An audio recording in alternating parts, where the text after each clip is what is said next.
Saludos a todos. Esta cápsula informativa tiene que ver con las etapas de una auditoría financiera.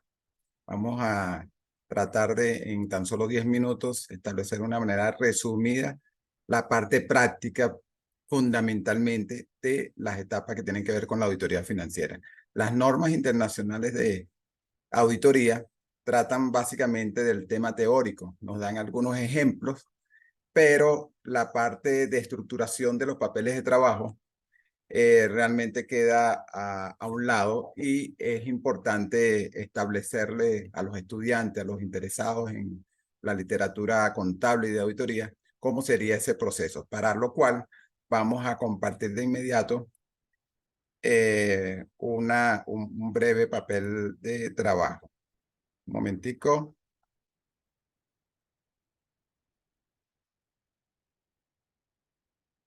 Ok. Entonces, las etapas de la auditoría financiera ya de alguna forma u otra las sabemos. La parte de planificación, esto está explicado en otros videos. La parte de la ejecución es la segunda fase de una auditoría financiera. Y luego viene la fase de redacción de informes correspondientes.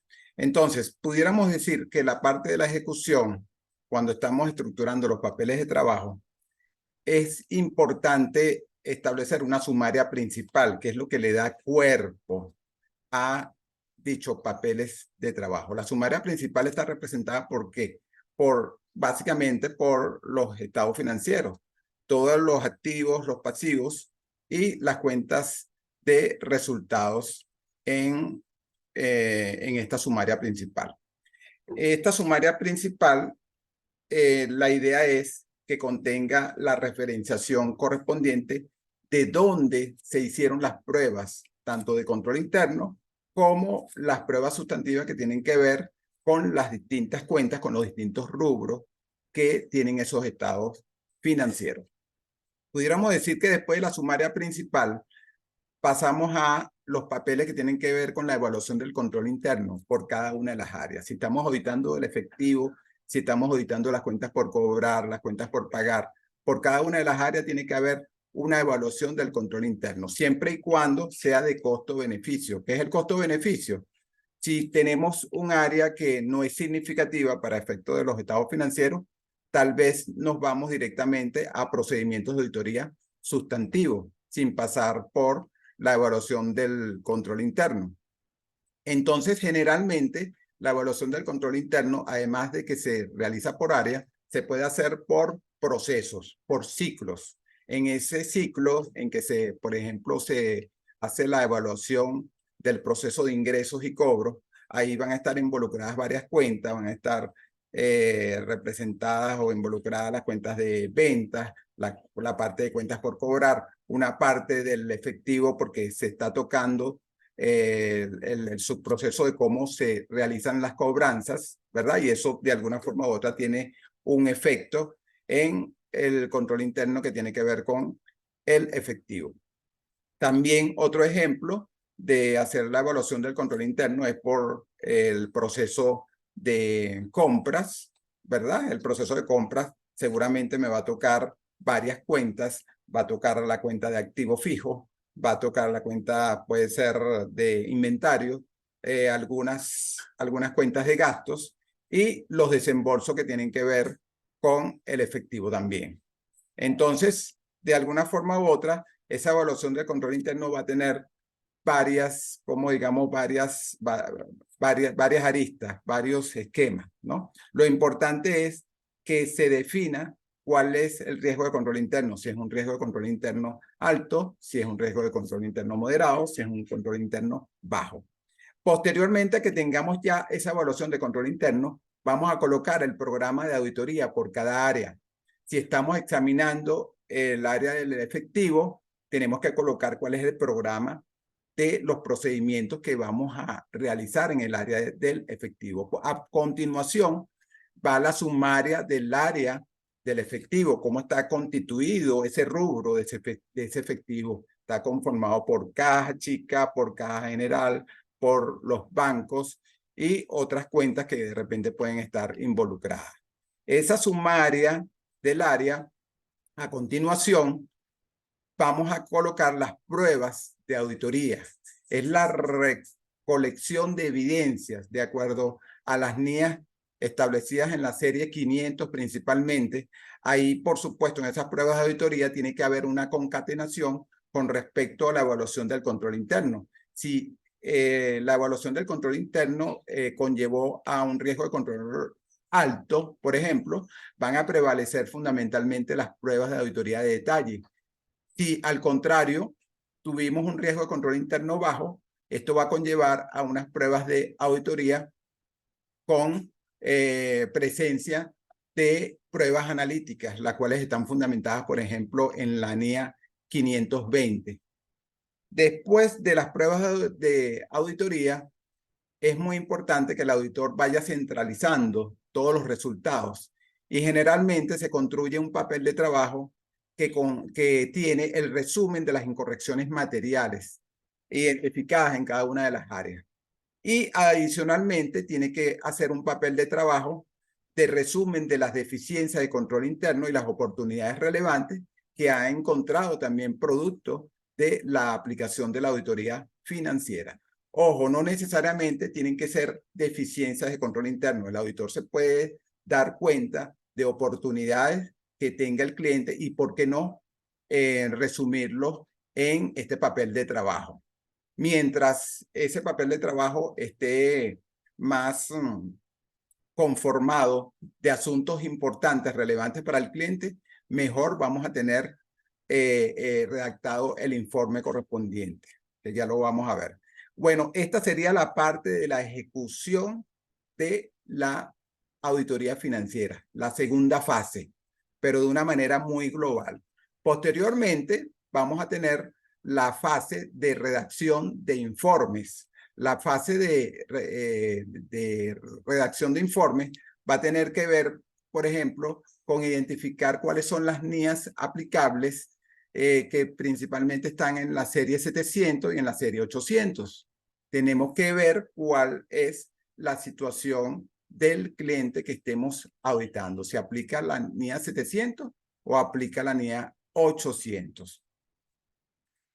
Posteriormente, vamos a hacer un análisis de las incorrecciones materiales. Estas incorrecciones materiales van a venir de acá. Se supone que en la parte de ejecución hay un resumen de esas incorrecciones materiales. Acá, en el momento en que estamos redactando o planificando cómo vamos a redactar el informe, tenemos que hacer un análisis de cuánto representan esas incorrecciones materiales, tomando en cuenta algunos indicadores, como por ejemplo la materialidad global identificada, establecer otros asuntos como por ejemplo cuál es el impacto de esas incorrecciones materiales desde varios puntos de vista, pero tal vez el principal indicador es la materialidad, pero no necesariamente es el único. Posteriormente, a tener ese análisis de las incorrecciones materiales, tenemos que determinar cuál es el tipo de opinión.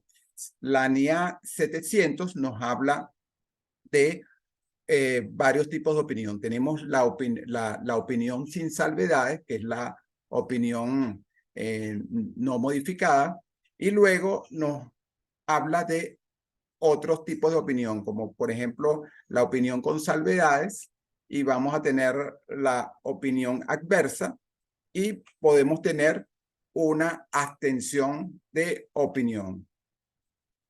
Es muy importante en este caso volver a chequear la NIA 700, porque la NIA 700 nos da algunos lineamientos específicos para redactar el tipo de opinión dependiendo de las incorrecciones materiales encontradas. Muy importante para la redacción del informe tener identificado las cuestiones claves de auditoría, que sería la NIA 701. Establecer cuál es el análisis de las otras cuestiones. El auditor puede determinar como importante redactar algunos asuntos que sean significativos, que no necesariamente van a sustituir las cuestiones clave. Generalmente esas otras cuestiones van a tener que ver con asuntos reglamentarios, con asuntos que no necesariamente están establecidos en las notas los estados financieros, pero que el juicio del auditor le indica que es importante establecer algunas de esas otras cuestiones, ¿no? En los dictámenes anteriores, en las líneas anteriores, estas otras cuestiones sencillamente se decía como otros asuntos. Luego viene la redacción del dictamen de auditoría, que obviamente contiene otros asuntos que no están establecidos acá, como por ejemplo la responsabilidad del auditor, la responsabilidad que tiene la gerencia en la estructuración de los estados financieros y otra serie de asuntos que están contempladas en las líneas 700. Posteriormente a que tenemos ya nuestro dictamen redactado, vamos con el otro informe importante que está establecido en la NIA 265, que es el informe de control interno o el informe de carta a la gerencia. Puede tener varios nombres, pero lo importante es que aquí en la etapa de ejecución ya nosotros tenemos un papel de trabajo que se llama resumen de eficiencia de control interno y oportunidades relevantes. En esta etapa se analizan cada una de esas deficiencias, se establece cuáles son las que realmente van a estar redactadas en ese informe y posteriormente vamos a la redacción de esa carta a la gerencia o ese informe de control interno. Bueno, espero que les haya aclarado esta cápsula informativa. Fíjense que de alguna forma u otra tratamos dos fases demasiado importantes. Estas son dos fases que se ven en la universidad tal vez en dos materias y tratamos en estos 10 minutos de dar los aspectos claves. Bueno, para seguir manteniendo el canal activo es importante que coloquen sus comentarios y adicionalmente que le den el correspondiente like si les gusta, si no les gusta, cualquier comentario, sea positivo o negativo, será bienvenido. Y les invito a suscribirse al canal para que sigan beneficiándose de estar recibiendo este tipo de videos. Hasta luego.